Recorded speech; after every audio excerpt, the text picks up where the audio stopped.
Hello friends, मैं हूं सत्येंद्र सैनी और आप देख रहे हैं यूट्यूब चैनल ऑफ वकील करो।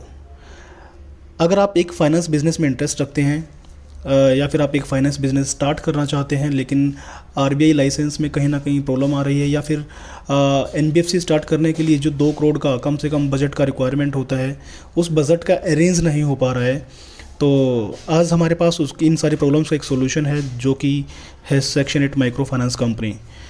तो चलिए जानते हैं सेक्शन 8 माइक्रो फाइनेंस कंपनी क्या होता है और हम इसको कैसे रजिस्टर कर सकते हैं। Section 8 micro finance company basically एक एनपीओ या फिर एक एनजीओ आप इसको बोल सकते हैं, नॉन गवर्नमेंट ऑर्गेनाइजेशन या फिर नॉन प्रॉफिट ऑर्गेनाइजेशन आप इसको बोल सकते हैं। बेसिकली सेक्शन 8 कंपनी एक कंपनीज एक्ट 2013 के अंडर ही रजिस्टर होती है और इसका main object motive profit earn करना नहीं होता। मतलब ये एक सोशल मोटिव्स के लिए कंपनी रजिस्टर्ड होती है जिसका main object basically promotion of social purposes like health, environment, sports, art, science से होता है। मतलब जब भी हम एक सेक्शन 8 कंपनी को रजिस्टर करते हैं तो उसका जो मेन ऑब्जेक्ट है वो बेसिकली एक जो एनजीओ का ऑब्जेक्ट होता है लाइक हेल्थ को प्रमोट करना है ना, एनवायरनमेंट को प्रमोट करना, स्पोर्ट्स को प्रमोट करना, आर्ट, साइंस, कॉमर्स को प्रमोट करना, तो यही एक सेक्शन 8 का भी मेन ऑब्जेक्ट होता है जो हम सोशल मोटिव के लिए कर सकते हैं।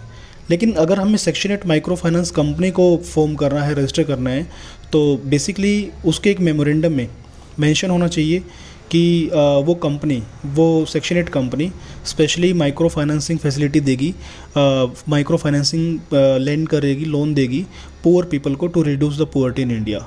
मतलब कि सेक्शन 8 कंपनी अगर हमें माइक्रो फाइनेंस में रजिस्टर करनी है तो उसके लिए हमें बेसिकली पहले कंपनी रजिस्टर करनी होगी और उस कंपनी में उस कंपनी के मेन ऑब्जेक्ट के अंदर micro financing to poor people ये वर्ड मेंशन होना चाहिए, सो दैट कि ये साफ साफ क्लियर हो कि ये कंपनी माइक्रो फाइनेंस कंपनी है अंडर सेक्शन 8 जो कि रजिस्टर्ड है कंपनीज एक्ट 2013 के according.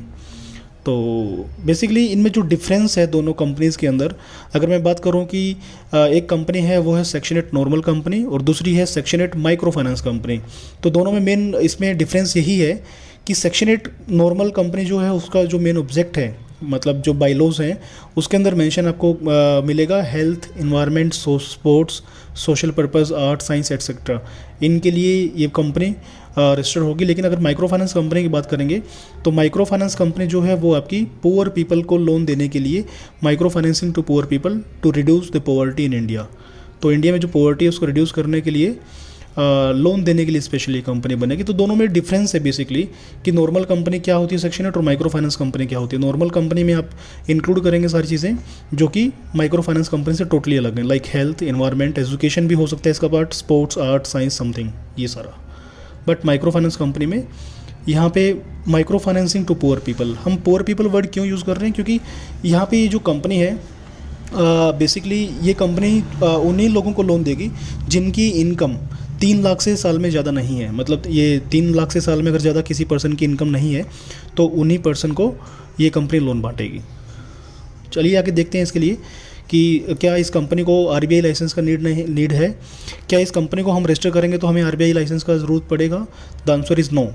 Basically RBI notification number RBI DNBR 2016-17 में नोटिफिकेशन आया था, 40 नंबर नोटिफिकेशन, जिसमें साफ साफ मेंशन किया गया था कि section 8 companies and Nidhi companies को आरबीआई लाइसेंस की नीड नहीं है। मतलब वो सिर्फ एक सर्टिफिकेट ऑफ रजिस्ट्रेशन के बेस पे जो आरओसी से अपने को मिलेगा, आरओसी के सर्टिफिकेट के बेसिस पे आप इस कंपनी में काम कर सकते हैं, अब लोगों को लोन दे सकते हैं जो कि वैलिड और लीगल रहेगा। आपको आरबीआई लाइसेंस लेने की नीड नहीं है। वो क्यों नहीं है उसका रीज़न ये है कि ये कंपनी पुअर पीपल को लोन दे रही है, इसीलिए इसी वजह से ये कंपनी को आरबीआई लाइसेंस की नीड नहीं है। मतलब एग्जेम्प्टेड है। एग्जेम्प्टेड का मतलब ये होता है कि जब तक आगे आरबीआई कोई नया नोटिफिकेशन इशू नहीं कर देता है तब तक ये कंपनीज़ को आरबीआई लाइसेंस लेने की नीड नहीं रहेगी। इसके बाद देखते हैं कैसे हम इस कंपनी को रजिस्टर करें, how to register micro finance company. इसका एक सिंपल प्रोसेस है। बेसिकली ये जो कंपनी रजिस्टर्ड होती है वो आरओसी से होती है। आरओसी मतलब रजिस्ट्रार ऑफ कंपनीज, जो कि गवर्न होती है under ministry of corporate affairs, मतलब MCA, ministry of corporate affairs में ये गवर्न होती है। तो क्या क्या हमें रिक्वायरमेंट्स हैं कंपनी को रजिस्टर्ड करने का? तो सबसे पहले हमें कंपनी का नेम का रिक्वायरमेंट है। कंपनी का नेम आपको देना होगा। साथ में डॉक्यूमेंट्स देने हैं 2 पर्सन के कम से कम, जो कंपनी के डायरेक्टर्स रहेंगे, लाइक उनके Aadhaar card, PAN card, photos, mobile number, email ID, latest bank statements, ये डॉक्यूमेंट्स आपको देने हैं। और ऑफिस एड्रेस प्रूफ में अगर प्रॉपर्टी रेंटेड है तो rent agreement with electricity bill आप दे सकते हैं। अगर प्रॉपर्टी सेल फोन प्रॉपर्टी है तो property papers with electricity bill आप दे सकती हैं। साथ में शेयर होल्डिंग पैटर्न, जो भी डायरेक्टर्स रहेंगे कंपनी के, उनका क्या क्या शेयर होल्डिंग रहेगा, कितनी कितनी परसेंटेज में वो अपने शेयर्स कंपनी से लेने वाले हैं और कितना पैसा वो इन्वेस्ट करने वाले हैं, और डिपेंड करेगा शेयर होल्डिंग पैटर्न के ऊपर। तो ये कुछ बेसिक्स इन्फॉर्मेशन है जो आपको देनी है, डॉक्यूमेंट्स देने हैं।